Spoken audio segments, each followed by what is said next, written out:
여러분, 혹시 오늘도 뜨끈한 사골국 한 그릇 드셨나요? 날씨가 쌀쌀해지거나 몸이 좀 허하다 싶을 때, 특히 나이가 들수록 뼈마디가 쑤시고 시릴 때면 가장 먼저 생각나는 음식이 바로 이 사골국입니다. 뽀얗게 우러난 국물에 파 송송 썰어넣고 소금 간 살짝 해서 밥 한 공기 말아 먹으면 그 뜨끈한 기운이 온몸으로 퍼지면서 마치 내 뼈 속까지 든든하게 채워주는 것 같은 느낌, 다들 아시죠? 우리는 아주 오래전부터 그렇게 믿어왔습니다. 소의 단단한 뼈를 오랜 시간 정성 들여 푹 고안했으니 그 국물에는 뼈에 좋은 성분이 가득할 것이고, 그걸 먹으면 당연히 내 뼈도 소뼈처럼 튼튼해질 거라고 말이죠.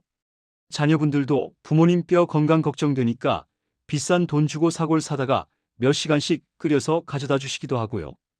그런데 여러분, 오늘 제가 여러분께 드릴 말씀은 우리가 평생 철석같이 믿어왔던 이 상식을 완전히 뒤집어 놓을 수도 있는 충격적인 이야기입니다. 마음의 준비 단단히 하시고 들어주세요. 우리가 뼈 건강을 위해 보약처럼 챙겨 먹었던 그 사골국이 어쩌면 우리 뼈를 튼튼하게 하기는커녕 오히려 뼈를 더 약하게 만들고 심지어 다른 건강까지 해칠 수도 있다는 사실, 상상이 가시나요? 오늘 이 영상 끝까지 보신다면 아마 당장 냉장고에 있는 사골국을 어떻게 해야 할지 심각하게 고민하게 되실 겁니다. 우리가 사골국을 먹는 가장 큰 이유는 무엇일까요? 바로 뼈 건강 때문입니다. 뼈가 부러졌거나 골다공증 진단을 받았거나 혹은 나이가 들어서 자연스럽게 뼈가 약해지는 것을 막기 위해서죠. 그렇다면 우리 뼈는 도대체 무엇으로 만들어져 있을까요?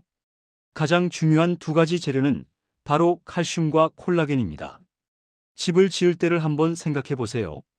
튼튼한 집을 지으려면 벽돌도 필요하고 그 벽돌들을 단단하게 붙여줄 시멘트도 필요하잖아요. 우리 뼈에서 칼슘은 바로 이 벽돌 역할을 합니다. 뼈 속에 수산화 인회석이라는 물질을 구성해서 뼈를 아주 단단하고 강하게 만들어주는 것이죠. 만약 우리 몸에 칼슘이 부족해지면 어떻게 될까요? 벽돌이 모자란 집처럼 뼈의 밀도가 낮아져서 안에 구멍이 숭숭 뚫리게 됩니다. 이게 바로 우리가 무서워하는 골다공증이고요. 이렇게 되면 작은 충격에도 뼈가 쉽게 부러질 수 있습니다. 칼슘 부족 상태가 오래 지속되면 나중에는 뼈의 모양 자체가 변형되기도 하죠. 정말 무서운 일입니다. 그럼 콜라겐은 무슨 역할을 할까요? 콜라겐은 단백질의 일종인데 아까 말씀드린 벽돌, 즉 칼슘을 단단하게 결합해주는 시멘트나 접착제 같은 역할을 합니다. 우리 몸의 연골과 뼈의 구조를 튼튼하게 유지해주는 아주 중요한 성분이죠. 자, 여기서 우리의 오랜 믿음이 나옵니다. 사골국은 소의 뼈를 아주 오랫동안 끓는 물에 고아서 만들잖아요. 그러니 당연히 뼈 속에 있던 좋은 콜라겐과 칼슘이 국물 속으로 다 녹아 나왔을 것이고, 우리는 그 국물을 마시니까 뼈에 직접적으로 도움이 될 거라고 생각하는 겁니다. 너무나 당연한 논리 같아 보입니다. 하지만 전문가들의 의견은 우리의 생각과는 완전히 다릅니다. 한 대학병원의 영양사님은 이렇게 단호하게 말씀하십니다. 사골국은 골밀도를 유의미하게 증가시키거나 뼈 건강을 직접적으로 개선하는 식품이 아니다라고 말이죠. 이게 도대체 무슨 날벼락 같은 소리일까요? 그 이유를 하나하나 따져보겠습니다. 먼저 콜라겐 이야기부터 해볼까요? 사골을 장시간 끓이면 분명히 콜라겐이 국물로 녹아 나옵니다. 사골국 식으면 묵처럼 탱글탱글해지는 거 보셨죠? 그게 다 콜라겐 성분 때문입니다. 그런데 문제는 우리가 이 국물을 마셨을 때입니다. 콜라겐은 섭취 후에 우리 몸속 소화 과정을 거치면서 아주 작은 단위인 아미노산으로 다 분해가 되어버립니다. 그러니까 우리가 기대하는 것처럼 콜라겐을 먹었으니 이 콜라겐이 바로 내 뼈로 가서 달라붙겠지 하는 일은 일어나지 않는다는 겁니다. 그냥 단백질을 섭취한 것과 다를 바가 없게 되는 것이죠. 그렇다면 칼슘은 어떨까요? 뼈를 고았으니 칼슘이 엄청나게 많을 것 같죠. 정말 충격적이게도 그렇지 않습니다. 사골국의 칼슘 함량은 우리가 생각하는 것보다 훨씬 아주 많이 낮습니다. 식품의약품안전처의 자료를 보면요. 사골국 한 그릇, 대략 400지 정도를 먹었을 때 그 안에 들어있는 칼슘의 양은 겨우 14임기 정도에 불과하다고 합니다. 이 양이 어느 정도인지 감이 잘 안 오시죠? 우리가 하루에 섭취해야 할 칼슘, 권장량의 겨우 2%밖에 안 되는 양입니다. 우유 한 잔이나 뼈째 먹는 생선 몇 점 먹는 것보다도 훨씬 적은 양이라는 겁니다. 우리는 그동안 뼈에 좋으라고 열심히 챙겨 먹었는데 정작 뼈를 만드는 재료는 거의 들어있지 않은 맹탕을 먹고 있었던 것일 수도 있다는 사실입니다. 배신감이 들지 않으시나요? 그런데 여러분, 진짜 심각한 문제는 단순히 칼슘이 적다는 것에서 끝나지 않습니다. 오히려 뼈 건강을 해칠 수도 있는 위험한 진실이 숨겨져 있습니다. 사골국을 끓일 때 우리는 보통 한 번만 끓여 먹고 버리지 않죠. 재탕, 삼탕, 심지어 물처럼 뽀얀 색이 안 나올 때까지 여러 번 우려 먹는 경우가 많습니다. 아까우니까요. 그런데 사골국은 오래 끓이면 끓일수록 인이라는 성분이 국물 속에 점점 더 많이 녹아 나옵니다. 이 인이라는 녀석이 참 묘한 성분입니다. 우리 몸에서 칼슘과 함께 뼈를 구성하는 아주 중요한 재료이기도 합니다.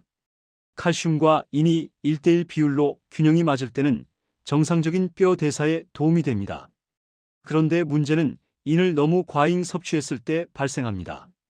우리 몸속에 인이 너무 많아지면 이 인이 칼슘과 결합해서 인산칼슘이라는 형태로 변한 뒤 소변이나 대변을 통해 몸 밖으로 배출되어 버립니다. 즉, 인이 많아지면 내 몸속에 있는 소중한 칼슘을 붙잡고 같이 나가버리는 겁니다. 더 무서운 것은 이렇게 인이 칼슘의 흡수를 방해하게 되면 우리 몸의 혈액 속에 칼슘 농도가 떨어지게 됩니다. 우리 몸은 항상성을 유지하려고 하니까 혈액 속 부족해진 칼슘을 보충하기 위해 어디선가 칼슘을 빼와야 합니다. 어디서 빼올까요? 네, 바로 칼슘 저장고인 우리의 뼈에서 칼슘을 빼내오게 됩니다. 뼈 튼튼해지려고 먹은 사골국 때문에 오히려 내 뼈 속에 있던 칼슘이 빠져나가는 정말 기가 막힌 상황이 벌어지는 겁니다. 평소에 식사를 통해 칼슘을 충분히 드시는 분들은 그나마 괜찮을 수 있습니다. 하지만 식사량이 적거나 편식을 해서 칼슘 섭취가 부족한 분들, 그리고 이미 뼈가 약해지기 시작한 노인분들, 골다공증 위험이 있는 분들에게는 이것이 정말 치명적일 수 있습니다. 골밀도가 감소할 위험이 훨씬 커지는 것이죠. 여기서 끝이 아닙니다. 특히 신장, 즉 콩팥이 안 좋으신 분들은 더욱 조심하셔야 합니다. 만성 신장 질환 환자분들은 콩팥 기능이 떨어져서 몸속에 인을 밖으로 배출하는 능력이 저하되어 있습니다. 이런 분들이 인이 많은 사골국을 계속 드시면 몸속에 인이 과도하게 쌓이는 고인산 혈증이 발생하기 쉽습니다.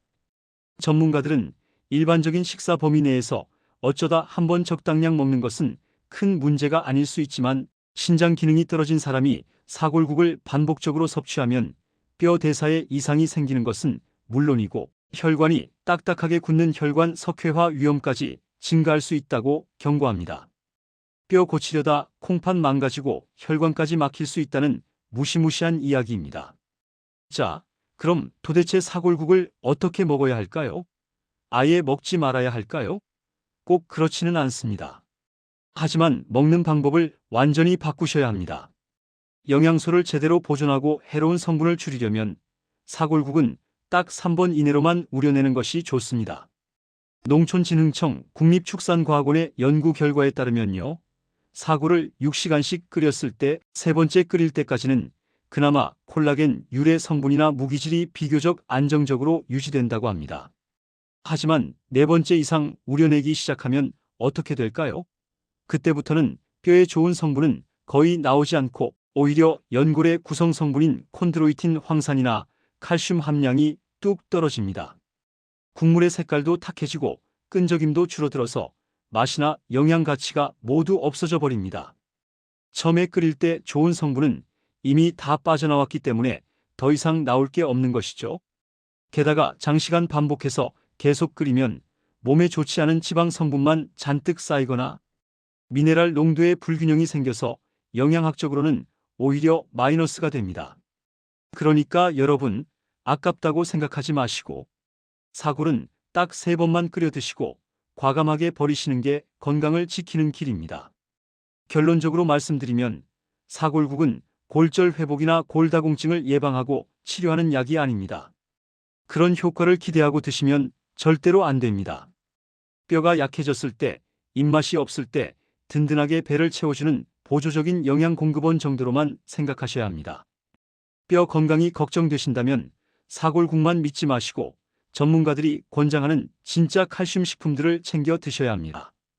우유, 치즈 같은 유제품이나 멸치, 뱅어포처럼 뼈째 먹는 생선들, 그리고 짙은 푸른 채소들을 식단에 꼭 넣으셔야 합니다.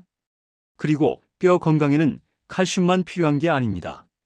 칼슘이 우리 몸에 잘 흡수되도록 도와주는 비타민 D도 정말 중요합니다. 햇볕도 자주 쬐시고 필요하면 비타민 D 보충제도 드시는 게 좋습니다. 무엇보다 중요한 건 단백질 섭취와 운동입니다. 나이 들수록 근육이 빠지기 쉬운데 근육이 튼튼해야 뼈를 잘 지탱해주고 넘어져서 뼈가 부러지는 낙상사고도 예방할 수 있습니다. 필요하다면 병원에서 약물 치료도 병행하셔야 하고요. 사골국 한 그릇으로 이 모든 걸 해결하려는 생각은 이제 버리셔야 합니다. 마지막으로 한 가지 더 주의하실 분들이 있습니다. 바로 동맥경화나 고지혈증이 있는 분들입니다. 사골을 오랫동안 끓이면 국물 위에 기름이 하얗게 뜨는 거 보셨죠? 그게 다 포화지방과 콜레스테롤입니다. 아무리 기름을 걷어낸다고 해도 국물 속에 녹아있는 지방까지 다 없앨 수는 없습니다. 이런 포화지방과 콜레스테롤은 혈액 속의 나쁜 콜레스테롤 LDL 수치를 높이고 동맥경화를 더 빠르게 진행시킬 수 있습니다. 혈관 건강이 걱정되시는 분들은 사골국보다는 저지방 우유나 칼슘이 강화된 식품, 기름기 적은 생선을 드시는 게 100번 낫습니다. 만약 어쩔 수 없이 사골국을 드셔야 한다면 차갑게 식혀서 위에 굳은 기름을 완벽하게 제거하고 드셔야 하고 의사 선생님과 상담해서 먹는 횟수나 양을 꼭 조절하셔야 합니다. 여러분, 오늘 사골국에 대한 불편한 진실을 마주하고 많이 놀라셨을 겁니다. 오랫동안 믿어왔던 것이 사실이 아니라는 걸 알았을 때의 배신감, 저도 충분히 이해합니다. 하지만 이제라도 올바른 정보를 알게 된 것이 얼마나 다행입니까? 맹목적인 믿음이 오히려 내 건강을 해칠 수도 있다는 사실을 꼭 기억해 주셨으면 좋겠습니다. 오늘부터는 사골국에 대한 환상은 조금 내려놓으시고 진짜 뼈 건강을 위한 현명한 식습관과 생활 습관을 가져보시는 건 어떨까요? 여러분의 건강한 노후를 진심으로 응원합니다. 오늘 영상이 여러분의 건강 지키기에 조금이나마 도움이 되셨다면 앞으로도 계속해서 유익하고 건강한 정보를 전해드릴 수 있도록 저희 행복천사 채널 구독 버튼과 좋아요 버튼 한 번씩 꾹 눌러주세요. 여러분의 작은 관심이 저희에게는 정말 큰 힘이 됩니다. 감사합니다.